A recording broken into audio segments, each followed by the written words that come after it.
Hey guys, Aerithia here with a tutorial video. Because the beta just came out and a lot of you get to play now and also the release date is next week, I thought why not share some of the things that I learned over the last few months while I prepare for my new series. I will just make a few videos to help get you started and I'm gonna try to keep it as short as I can. In this first video I will show you the very basic controls and the shortcuts. You can also find all of these things here in settings at the control tab. You can go through all of them, but maybe this way it's just a little bit easier to pick up. So I'm gonna try to explain the best that I can. At the very basics you have WASD to move. You can also pan by hold right mouse button and this way you can move very quickly around the map, which is very nice in some situations. For rotating you have Q or E, or you can just use the middle mouse button and this way you have a little bit more control over the speed. And you have zoom with scroll. These are all just the very basics. You've used this many times before probably. So let's move on to the more Planet Coaster specific controls. You have T for a different camera mode, and this is really nice for when you're working inside of a building, inside of a tunnel, something like that. And this way the camera won't go all over the place. If you move around now with WASD, you can see it goes so very slow.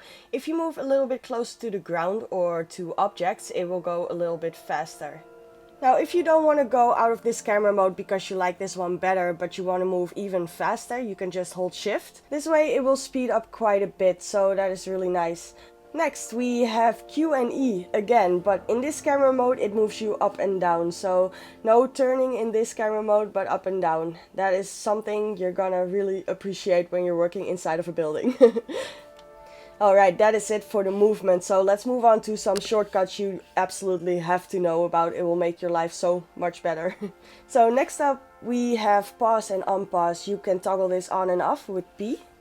And you have O, you can toggle through the speeds over here. So as you can see I'm toggling through the speeds here with O. This is something you definitely want to use when you're in a ride cam or coaster cam, something like that. You won't have to exit out of that menu before you can unpause or speed up the game.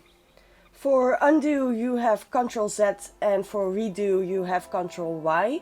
This is also something you probably already know. Most programs use that and you can also see that over here in the UI.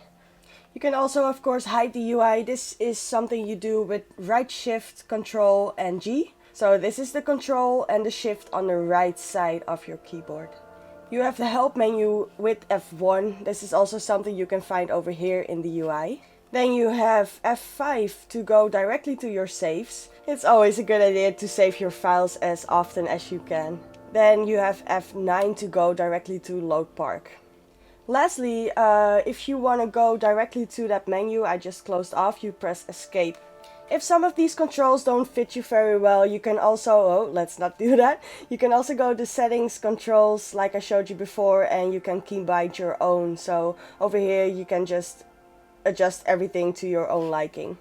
So that is it for the basic controls and shortcuts. There are probably a few more, but at least this way you have the basics now. I hope you found this helpful. If you did, please let me know by dropping a like or leaving a comment. I always appreciate it so much and I just love talking to you guys. For the next few episodes I want to take you through the shortcuts for building. I want to show you how the path system works and the terrain tools, so a lot coming up. I will probably upload these 4 tutorials in a few hours from each other, so if you want to know more, keep an eye out for that. Thank you so much for watching guys, and I will see you on the next one.